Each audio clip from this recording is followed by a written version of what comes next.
Alright, in this video we're going to go over completing the square, part 1. Alright, solving by finding square roots. No, this is not technically completing the square yet, but this is important to know before we get there, so that's why this is part 1. Alright, solving by finding square roots. When you solve by finding square roots, your goal here is to get the x squared by itself. And when you solve using square roots, you notice we don't have an x. Okay, we don't have an x in either one of these terms. We just have x squared. All right, so when you have ax squared like this, you're going to be solving by finding square roots. All right, so the first thing you want to do is you want to isolate or get the x squared by itself. So let's look at this one. 4x squared plus 10 equals 46. We're going to subtract 10 from both sides to get 4x squared equals 36. And then we're going to divide both of those by 4 because we need to get the x squared by itself. So in this case, x squared equals 9. All right. So now we have the x squared by itself. What did we do? We subtracted the 10 from both sides, got 4x squared equals 36, divided by 4 to get x squared equals 9. And now, since the title is solving by finding square roots, since we have an x squared here, we're going to take the square root of x squared and the square root of this 9, because the square root and the squared cancel here to give us x. And then this, the square root of 9 is positive or negative 3. So you get two answers here. Okay, you get two answers here. You get positive 3 and negative 3, because 3 squared is 9, as well as negative 3 squared is also 9. All right, so anytime you don't have an x term, like we do here and over here, you're going to be solving by finding the square root. So you need to isolate the x squared like we did, take the square root of both sides, and don't forget you're going to have two answers, the positive and negative of whatever your square root is. So positive or negative 3. All right, let's do this one. First, we got to add the 5 over here. All right, so we have 3x squared equals 30. Now we got to isolate the x squared, so divide off the 3. So x squared equals 10. And now that we have x squared by itself, let's go ahead and take the square root.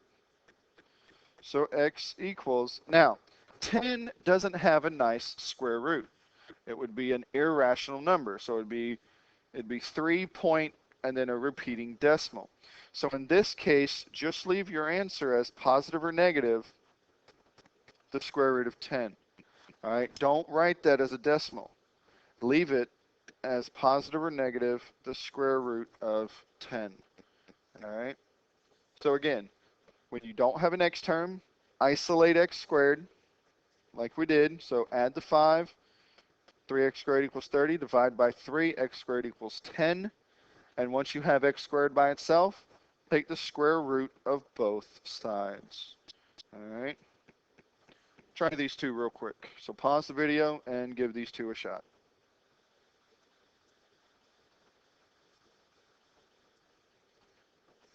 All right. So 7x squared minus 10 equals 25. We have no x terms, so we're going to have to solve by finding square roots. So add 10. Add 10. Whoop, not 110. I don't know why I wrote 110. So we have 7x squared equals, what is that, 35?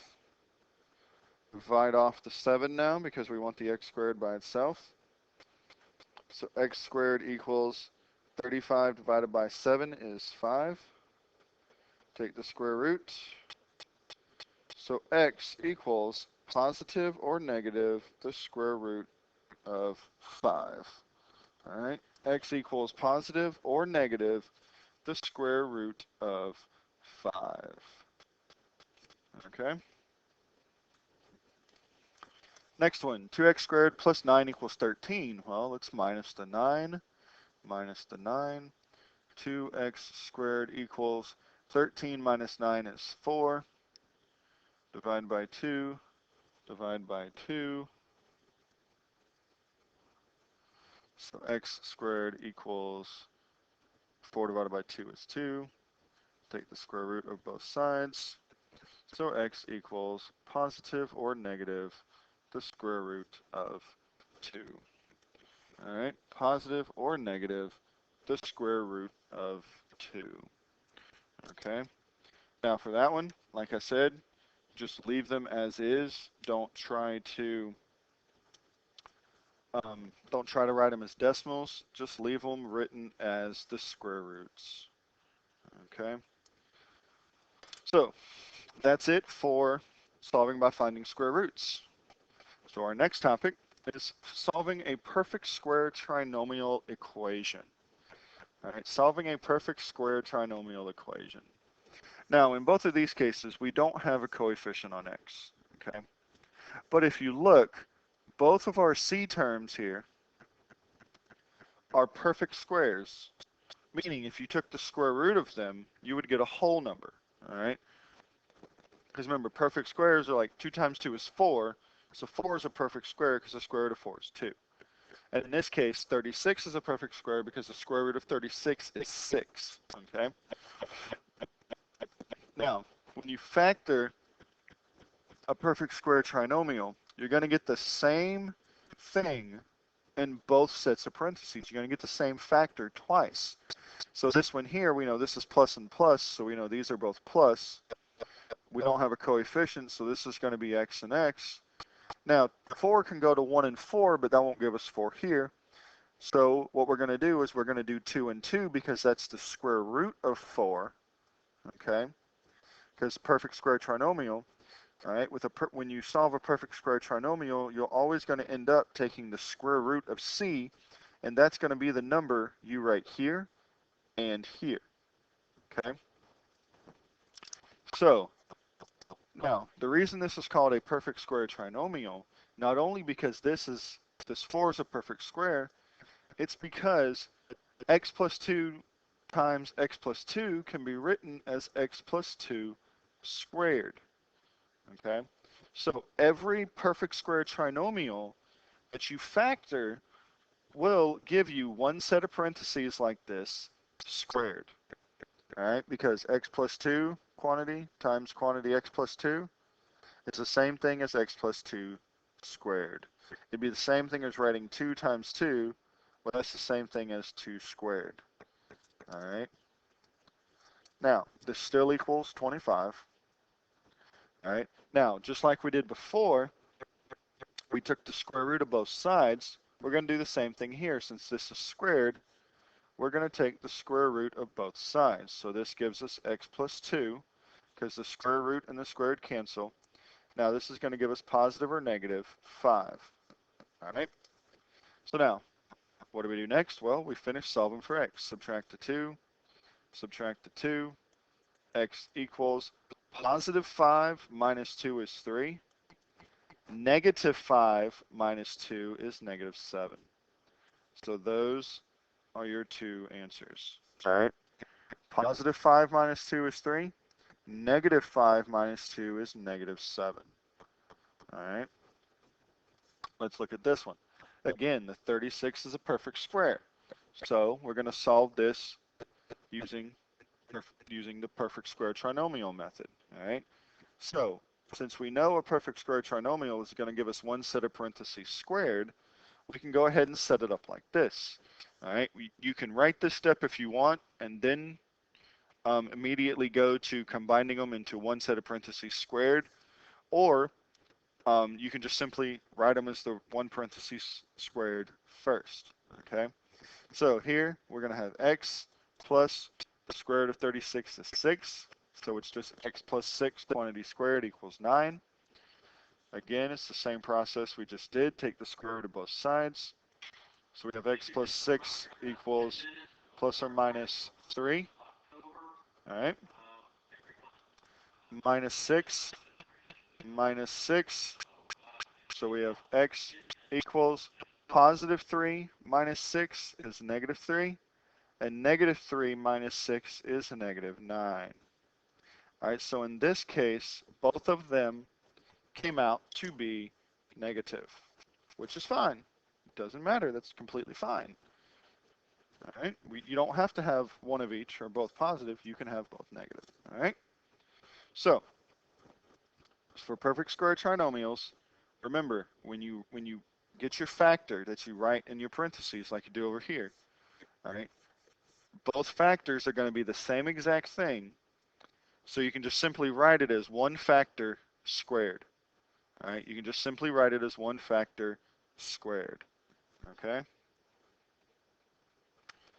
All right, you try these two real quick.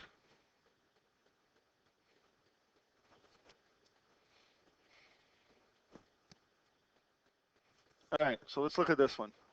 Here we have a positive and a negative. Well, that's okay because remember, if this sign is positive, when you go into your parentheses, they're both going to be the same and they're going to follow whatever this sign is. So this is positive, they're both the same. This means they're both negative. There's no coefficient here, so x and x. And what's the square root of 49? Where the square root of 49 is 7. And of course, this still equals 25. So we can write this as x minus 7 squared equals 25. Take the square root of both sides. So x minus 7 equals plus or minus 5. Add the 7 to both sides.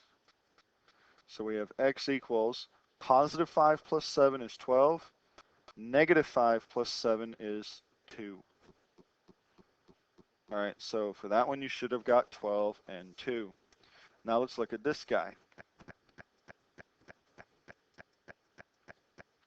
All right, oh look, we have a coefficient here.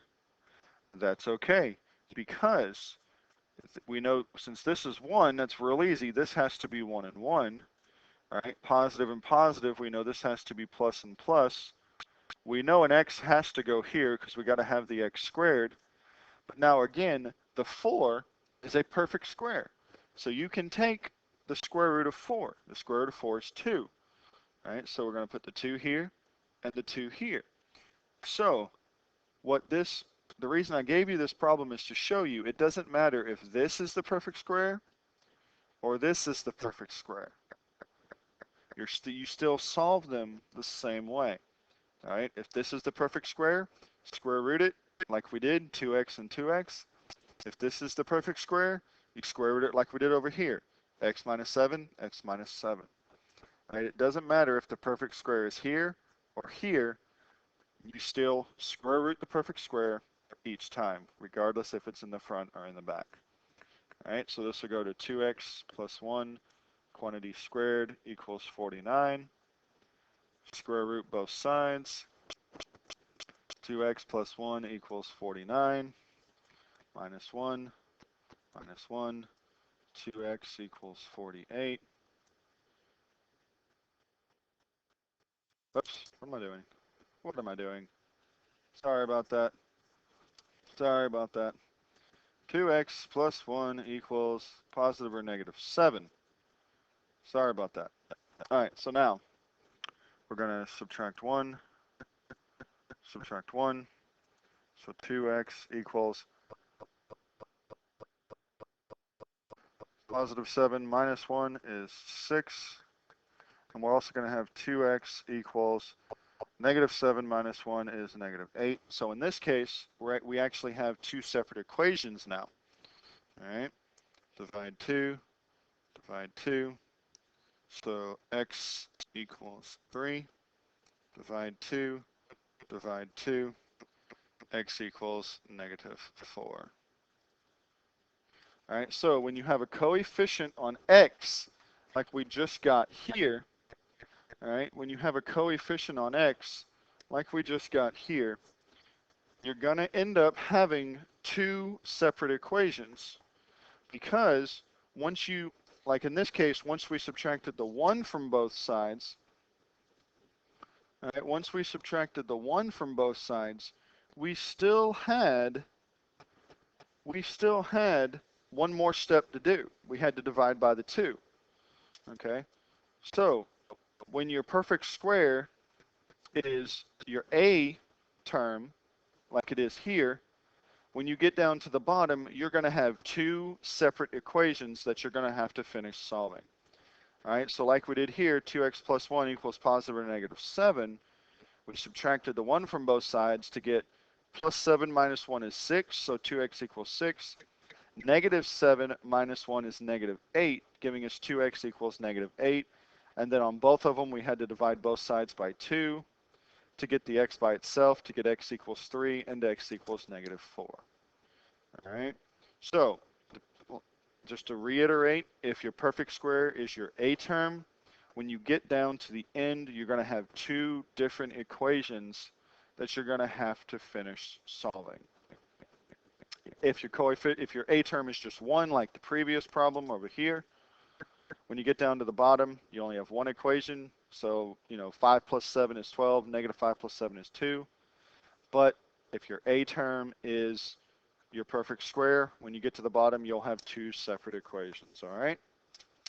So this has been your Completing the Square Part 1 video. Feel free to watch it as many times as you need to. And make sure you come to class tomorrow ready to work some problems. See you tomorrow.